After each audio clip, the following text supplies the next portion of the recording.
Hi everyone, and I am back. In this video I will try to project my voice a little better because I think some of you might not be able to hear me as well, so I shall try to speak up. As you can see, I'm slightly dressed up again in honor of my fairies, and I'm also outdoors. It's sunset at the moment, so it's going to be quite nice and amber and glowy at the moment.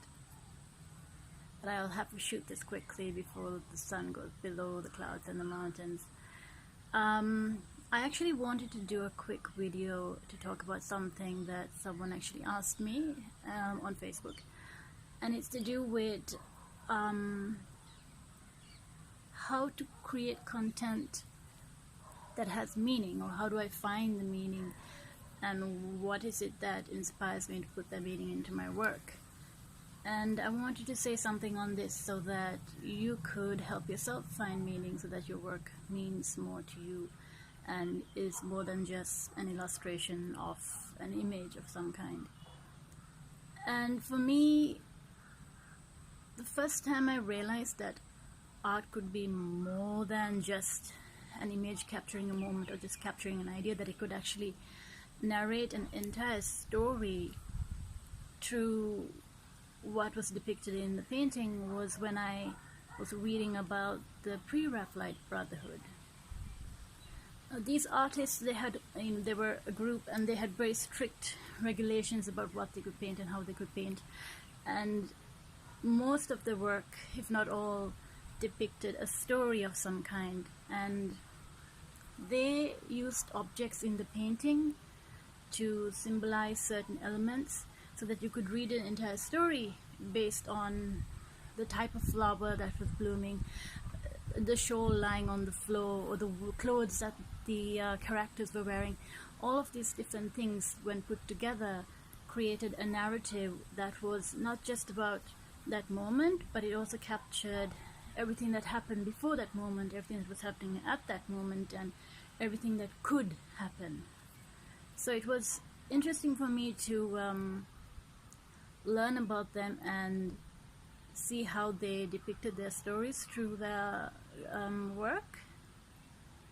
And it taught me the value of symbolism, even though I think symbolism in that sense has always been part of art throughout history. You see it in things like ancient religious art, where even the hand gesture, the mudra, means something, and the clothes they would wear, or the types of birds around them, they all meant something. So the whole story would come together, and there would be something more than just a surface illustration. So for me, that was an important part of my art schooling, learning about that, and I had basically been using that ever since, learning to tell a whole story, whether it's just giving some sense of the background of the character you're painting, or if it's an entire narrative. It's also one of the most pleasurable things I know, being able to tell a story in one image, in one painting.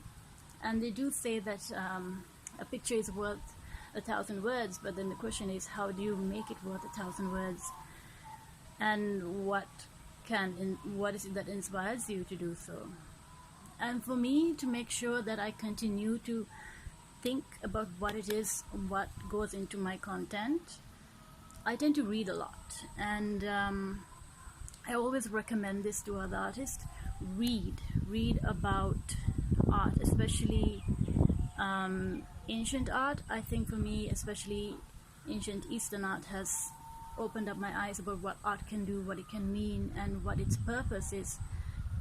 I also recommend reading people like Kumaraswamy, A.K. Kumaraswamy, and I think it should be standard reading, especially for any Sri Lankan artist, since he was from here.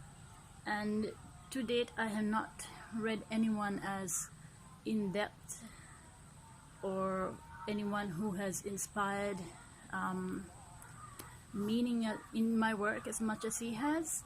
Of course, there are other art critics, there are other artists you can read about, and I do read a lot of artist biographies. One of my favorites was Dali's. Again, taught me a lot about being an artist and how to put Actually, I learned a lot through his first autobiography. Actually, again, how he created a piece of work and how much story and how much symbolism went into his work. It's not just a surreal image, just to be interesting or just to have a wow or shock factor of any kind. There's actual depth to it. And so reading has definitely improved the way I think, and thus the way I create a painting. So I would definitely recommend that. The other things I would recommend are to learn about life in general. For me, my spiritual side, again, I try not to separate these things in my life, the spiritual, the creative, and the rest of my life. I find that the spiritual elements in my life have definitely influenced my work, especially in terms of what it is I want to portray. It always tends to be something about life and the experience of life. And yes, I portray through a fantasy female figure, especially the goddesses and the fairies, but that is just my chosen medium, really. If they are the mediums that then bring in the stories or the ideas from the other side through my work. So I think it's not something that happens overnight. It's not like you're going to read a book and then the next day your whole work stance or work perspective is going to change. But over time, as you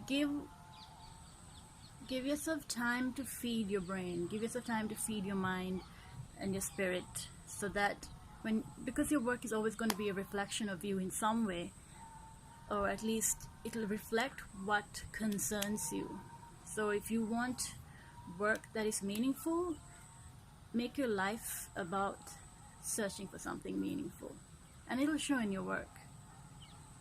For me, it's definitely spirit and magic and nature and creativity. These are the things that matter to me.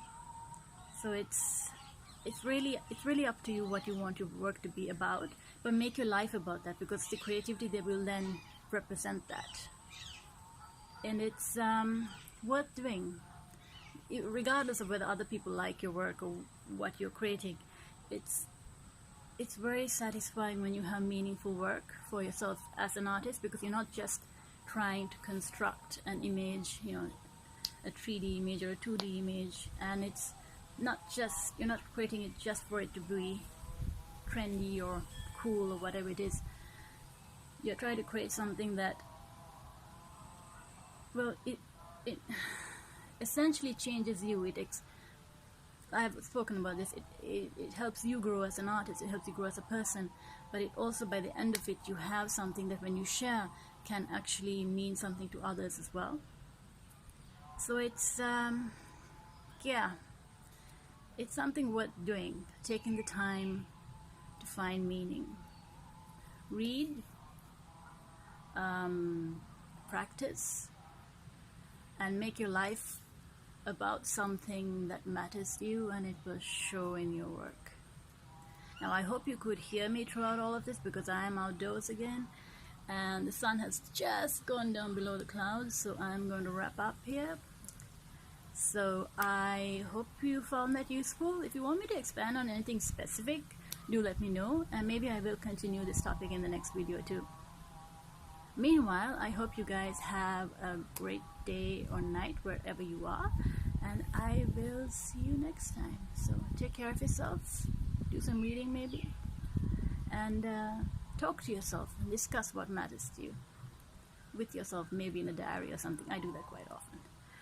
So until next time, take care and goodbye.